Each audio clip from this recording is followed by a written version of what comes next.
Chers téléspectateurs, bienvenue à une nouvelle édition de notre programme au féminin aujourd'hui. Et grâce à la nouvelle technologie, on a pu être en contact avec Comtesse Amélie Darsko qui se trouve en Belgique. Et nous sommes ici en Égypte. Ravis d'être avec vous aujourd'hui, Madame la Comtesse. Merci. Vous savez qu'il fait bien froid chez nous. Nous avons eu presque moins 18 degrés. Nous avons un vortex polaire sur la Belgique pour le moment.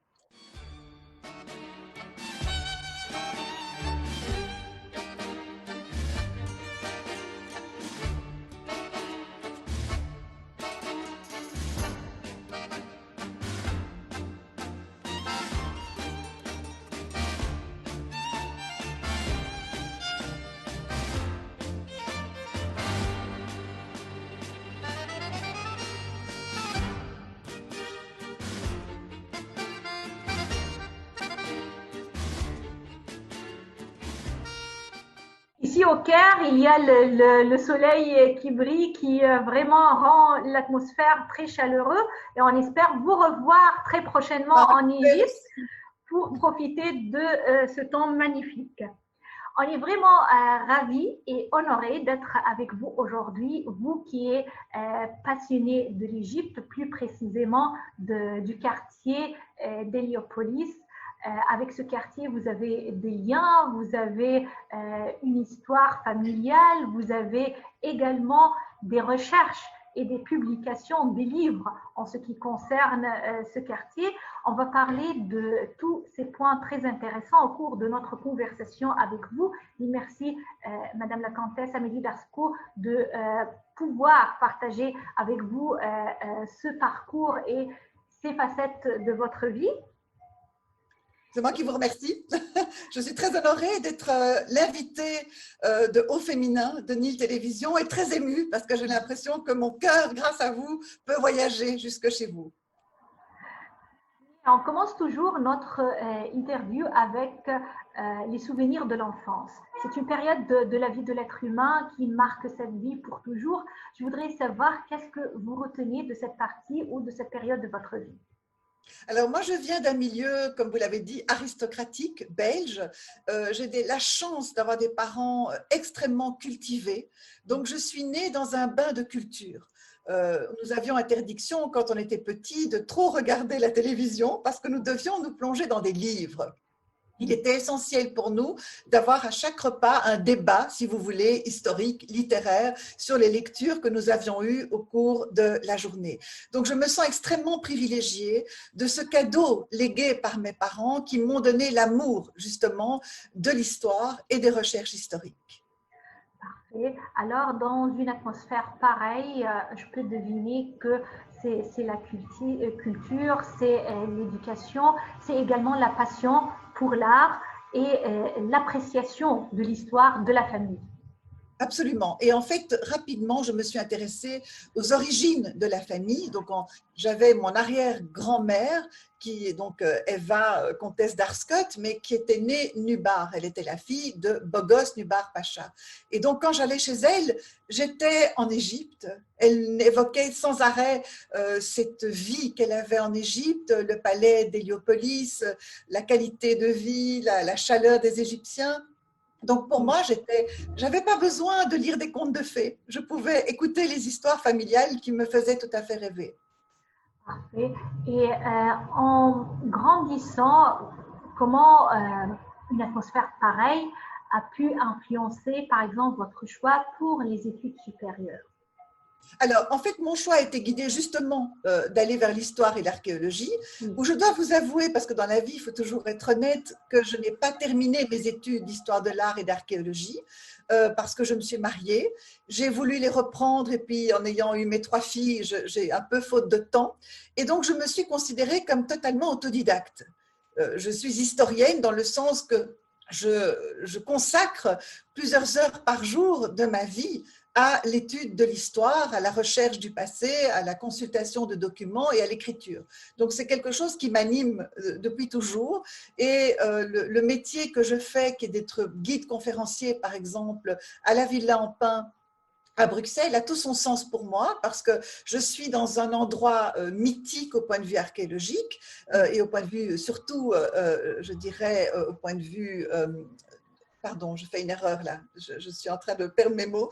Donc c'est une maison absolument mythique avec justement l'architecture, c'est ça que je cherchais comme mot, et qui est magnifique. Donc je suis dans du beau, avec des expositions aussi d'art contemporain, ce qui, moi, me fait beaucoup de bien, parce que j'aurais plutôt tendance à rester dans le passé. Et je pense qu'il faut aussi vivre à l'heure actuelle dans le présent. Et donc, grâce à la directrice de la Ville Lampin, qui est Louma Salamé, eh bien, nous avons une ouverture, si vous voulez, sur l'art contemporain.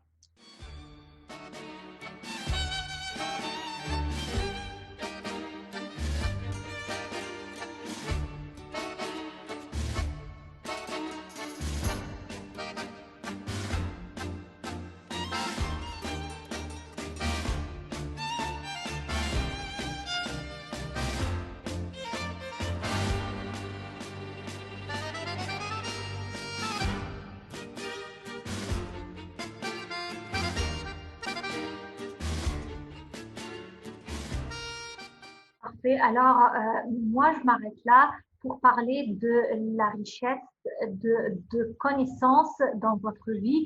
Ça veut dire que vous aviez un travail basé sur une passion, sur une histoire, guidée par la ligne familiale. Et vous avez dit que ce n'est pas évident qu'une profession ou une passion soit associée à un diplôme. On peut approfondir les connaissances. En fait, ce qu'il y a, c'est que je pense que dans la vie, tout est une question de volonté. Et on a des historiens qui sont autodidactes, qui ne sont pas toujours très bien vus des vrais historiens licenciés en histoire et archéologie, parce qu'on a peut-être une approche plus personnelle également et plus intuitive. On est un peu débarrassé, si vous voulez, de cette recherche précise de dates et de citations de tout ce que l'on dit, et on a plutôt une approche assez humaine. Et vous avez des écrivains comme par exemple en France Jean Descartes, qui est un très grand historien, mais c'est vrai que parfois il pourrait être en porte-à-faux avec certains vrais historiens diplômés. Ça, c'est très relatif. Je dirais que l'historien que je suis, qui est une historienne amateur, essaye toutefois d'avoir une rigueur historique, de toute façon, dans le travail que j'effectue.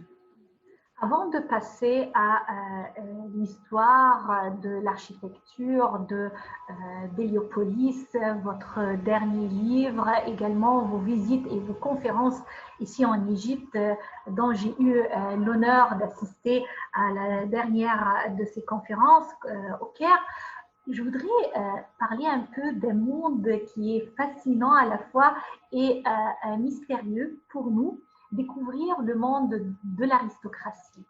Vivre dans un monde pareil, bien sûr, c'est une histoire de fait, mais également, j'estime qu'il y a des fois des restrictions, si vous voulez, des règles à suivre.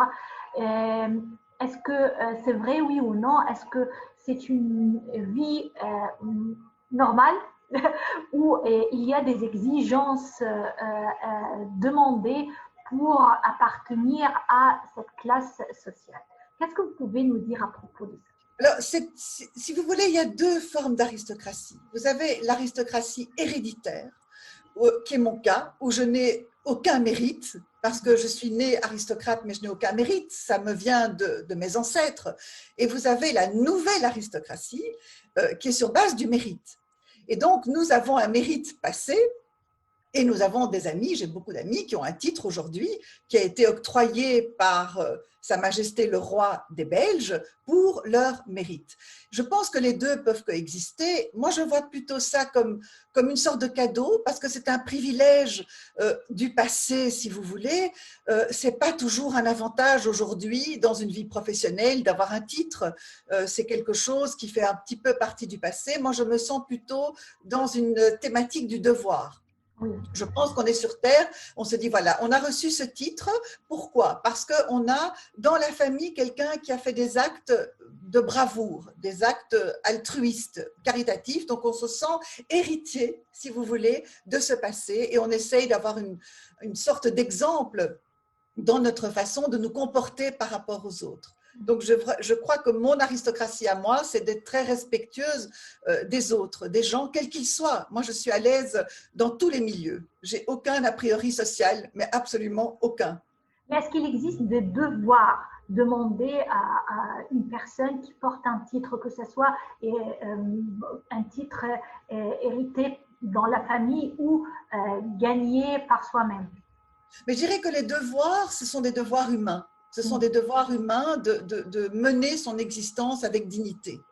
On dit toujours on doit pouvoir, au seuil de sa vie, au début, quand vous êtes sur votre lit de mort, se dire voilà, on peut contempler son existence en se disant qu'on a fait son devoir, les atouts que l'on a reçus probablement de Dieu, eh bien, nous devons essayer de les utiliser au mieux. C'est peut-être ça l'aristocratie. Et puisqu'on parle aristocratie, puisqu'on parle également du répertoire d'une famille, je voudrais également parler avec vous de votre arrière-grand-père, Noubar Pacha. Alors, c'est une personne qui a marqué l'histoire en Égypte sur plusieurs niveaux. Sur le niveau du monde des affaires, du monde politique et également en ce qui concerne la construction et l'architecture. Un nom associé également au nom du baron Empin qui a créé dans ce monde du sable un quartier qui est vraiment une source de fierté pour tous les Égyptiens jusqu'à nos jours. On parle d'abord de Noubar Pacha et de la famille d'origine arménienne. Absolument. En fait, souvent, je me suis rendu compte de ça en donnant mes conférences en Égypte, il y a une confusion. D'abord, il y a le premier qui est l'ancêtre, si vous voulez, qui est Noubar Pacha, qui était né à Smyrne et qui est arrivé en Égypte et qui est devenu, en fait, un des secrétaires de Mehmet Ali, qui était le khedive à l'époque. Et lui va devenir, au fil de son existence, premier ministre, ce qui était une fonction rarissime puisqu'il n'existait pas à l'époque de l'Égypte khédivale de Premier ministre, et donc il sera Premier ministre. C'est un homme qui a fait énormément pour l'Égypte et pour le développement de l'Égypte et de l'ouverture de l'Égypte, si vous voulez, vers l'Occident. Et il avait un fils qui était Bogos Nubar, qui lui est un homme d'affaires, administrateur, directeur des chemins de fer égyptiens, et qui va s'associer à Édouard Empin parce qu'à deux, ils vont acheter les premiers milliers d'hectares pour construire cette nouvelle ville, comme vous l'avez dit, ex nihilo, en plein désert. Et on est plus ou moins en 1906.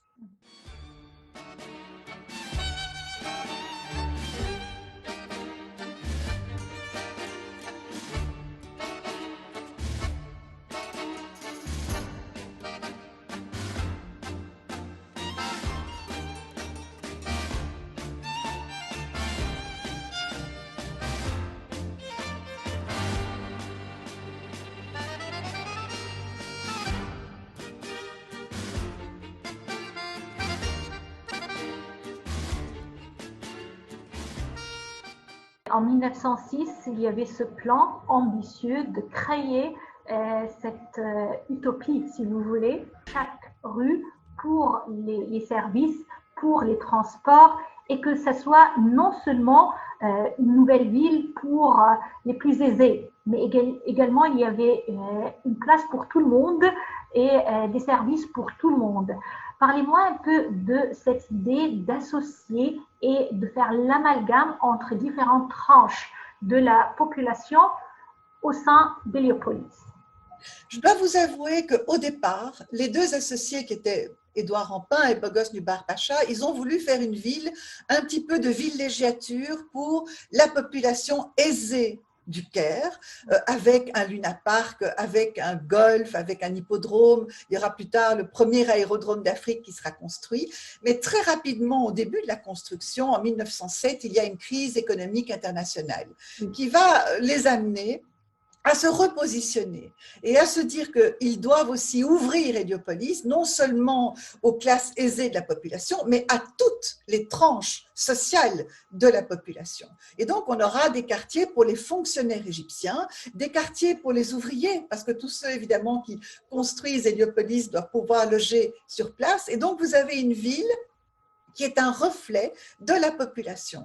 Je ne vous cacherai pas non plus que c'est une ville habitée au départ par des Arméniens, par des Grecs, donc des minorités qui étaient en fait, qui fouillaient un petit peu l'Empire ottoman en étant près de Constantinople et qui étaient très bien accueillis en Égypte, même si au départ les premiers Arméniens étaient dans une Égypte ottomane au départ. Mais ça n'a pas tellement d'importance. En fait, on a eu cette mixité de population qui a fait que Héliopolis n'était pas une ville coloniale.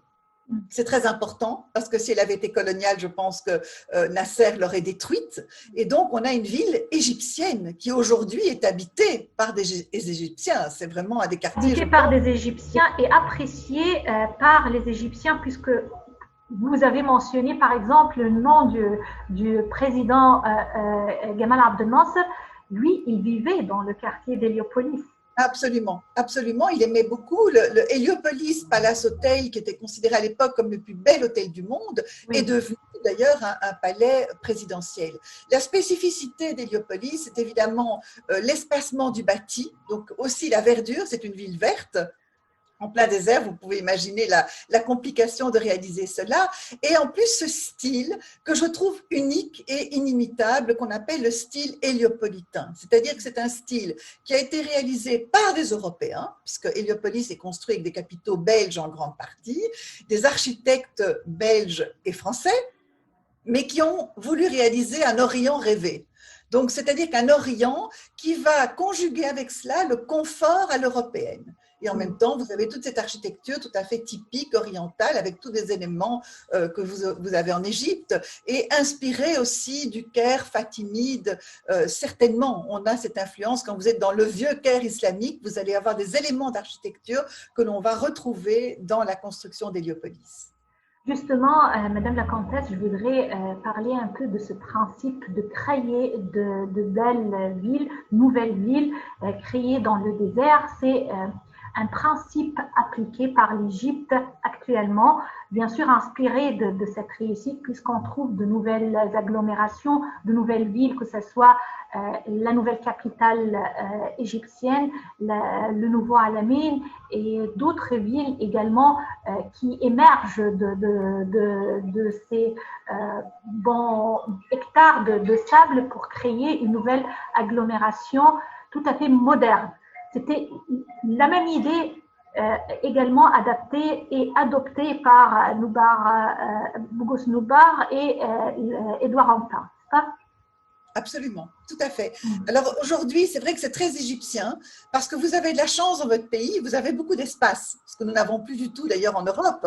On n'imaginerait pas en Europe un endroit où on pourrait construire comme ça ex nihilo une nouvelle ville. Donc depuis l'Égypte, vous avez le désert immense et donc vous pouvez vous permettre ce luxe qui est extraordinaire pour nous Européens de dire on construit en plein désert une nouvelle ville.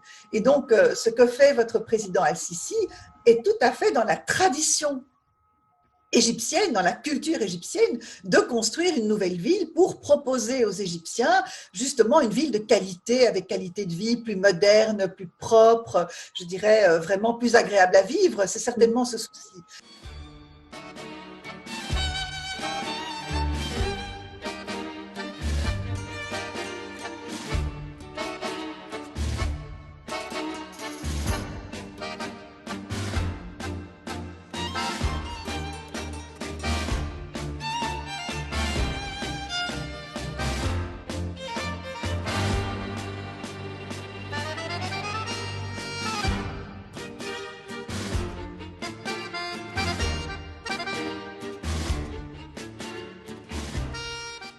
Et si on parle de la restructuration du quartier d'Héliopolis, de la restauration, on doit dire qu'il existe des efforts pour redonner toute ampleur et toute beauté à ce quartier. Parmi ces plans, on doit parler de la restauration du palais d'Antin, ce palais fabuleux qui était vraiment tombé dans la négligence pour plusieurs années. Aujourd'hui, ce palais est restauré, ouvert au public et visité par les Égyptiens qui aiment découvrir l'histoire de ce quartier. Est-ce que vous avez visité le palais après la restauration? Alors, malheureusement pas. En fait, j'ai été plusieurs fois à Héliopolis pendant la restauration du palais. J'ai Oui. même pu entrer dans le palais en pleine restauration. Et puis, bien sûr, j'avais été invitée pour l'inauguration. On est tombé en plein Covid. Et malheureusement, l'inauguration s'est faite en très petit comité. Donc, était présent, bien sûr, votre président Al-Sisi, votre remarquable ministre du Tourisme et justement, Oui. qui est historique et qui est absolument passionnant. Et notre ambassadeur à l'époque, notre ambassadeur belge à l'époque était Sybille de Civil de Cartier. quartier, Donc bien on sûr. était en très petit comité. J'ai suivi de près la restauration de ce palais grâce à certains réseaux sociaux où j'ai même défendu, si vous voulez, les restaurateurs égyptiens, parce que certains Égyptiens ne comprenaient pas la couleur qui avait été utilisée Justement, pour la oui. restauration du palais, en disant ça ne va pas du tout avec les restes d'Héliopolis. Il faut savoir que la couleur de l'enduit d'Héliopolis est un jaune couleur sable. Or, le palais d'Édouard Rampin est dans une couleur terre de Sienne. Eh bien, c'était volontaire. À l'époque de la construction de ce palais, Édouard Rampin, qui était inspiré d'un palais khmer, a voulu justement se différencier du reste de la cité avec une couleur terre de Sienne, couleur d'ailleurs que l'on retrouve au centre du Caire, puisque le musée égyptien du Caire, magnifique musée, a été aussi peint dans cette couleur-là. C'est vrai, oui. En fait, je suis très proche de Heliopolis Heritage, de plusieurs associations de défense, si vous voulez, du patrimoine d'Héliopolis. J'étais d'ailleurs très triste quand on a, par exemple, enlevé le tramway. Parce que le tramway, pour moi, faisait partie d'Héliopolis. Il faut savoir qu'Édouard Rampin, quand il a construit cette ville, l'a reliée au Caire par une ligne de train et deux lignes de tramway. Et ce tramway passait devant l'Héliopolis Palace Hotel, tournait autour de la basilique. Et je trouvais ça dommage. Évidemment, le but était de construire des nouvelles routes. Et donc, vous m'apprenez une nouvelle exceptionnelle, parce que de savoir que ce pont ne sera pas construit, j'en suis immensément heureuse. Madame la comtesse, je voudrais également saisir l'occasion pour parler de plusieurs facettes de votre vie. De ce que j'ai compris également, l'histoire et les voyages jouent un rôle très important dans votre vie. Parlez-moi un peu de l'importance de ces deux éléments dans votre parcours. Alors, dans ma vie, j'ai d'abord une chose très importante, c'est ma famille. J'ai 3 filles merveilleuses, donc je suis extrêmement fière, qui font des carrières. J'ai 2 petits-enfants de 7 ans et 9 ans qui font mon bonheur. Et je dis toujours à mes amis, le fait d'être grand-mère est un cadeau de la vie parce que vous n'avez pas la responsabilité de l'éducation des petits-enfants, mais vous avez tout le bonheur de les voir et de les entourer. Les voyages ont été pour moi un moteur. C'est vrai que j'ai été, avant le confinement et le Covid, j'ai eu l'opportunité d'aller à Tanger où j'ai pu présenter justement le roman d'Héliopolis. C'était un moment extrêmement important pour moi. De nouveau, le côté oriental que j'aime et d'expliquer justement ces liens, si vous voulez, entre nos deux cultures, entre nos deux religion, parce que Héliopolis, c'est ce symbole. Vous avez les mosquées qui côtoient les églises ou une basilique, et c'est ça que j'adore. Et donc, dans ma démarche de voyage, j'adore évidemment évoquer cette construction d'Héliopolis. Donc, quand je pars, j'ai toujours des exemplaires avec moi. J'ai mon appareil de projection qui me permet d'aller un petit peu partout, donner mes conférences. Mais je ne donne pas des conférences que sur Héliopolis. J'ai beaucoup de sujets historiques. Donc, en fait, j'ai des sujets que j'étudie au cours des années, que je vais donc développer et communiquer par conférence. Madame la comtesse Amélie Darsko, avant de terminer notre rencontre avec vous, je voudrais savoir, basé sur l'échange que vous avez eu avec la société égyptienne, quelle est votre opinion de la femme égyptienne? Mais la femme égyptienne, je l'admire beaucoup, parce que d'ailleurs, quand je vous vois, je trouve que vous avez un mélange entre tradition et modernité. Et je trouve que les deux coexistent remarquablement. Donc, vous avez des femmes qui sont voilées, d'autres qui ne le sont pas. Et j'ai l'impression que ça se passe de façon extrêmement sereine chez vous, parce qu'il y a une ouverture d'esprit chez les Égyptiens qui est tout à fait extraordinaire.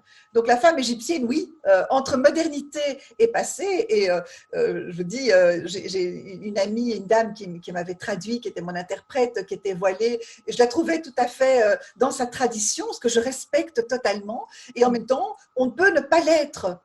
Et je trouve que c'est un exemple pour les pays d'Orient, d'avoir cette coexistence de cette femme entre tradition et modernité. Madame la Comtesse, à la fin de notre interview, je vous remercie infiniment d'avoir partagé ces moments avec nous. C'était un très grand honneur et un plaisir de parler de l'histoire du Paléontien, de la création d'Héliopolis, et on espère vous revoir très prochainement au Caire.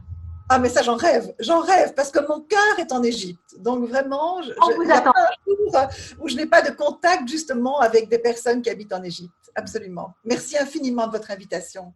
Merci à vous. Chers téléspectateurs, c'est ainsi qu'on termine notre interview avec notre invitée pour aujourd'hui, Madame la Comtesse Amélie Darskourt.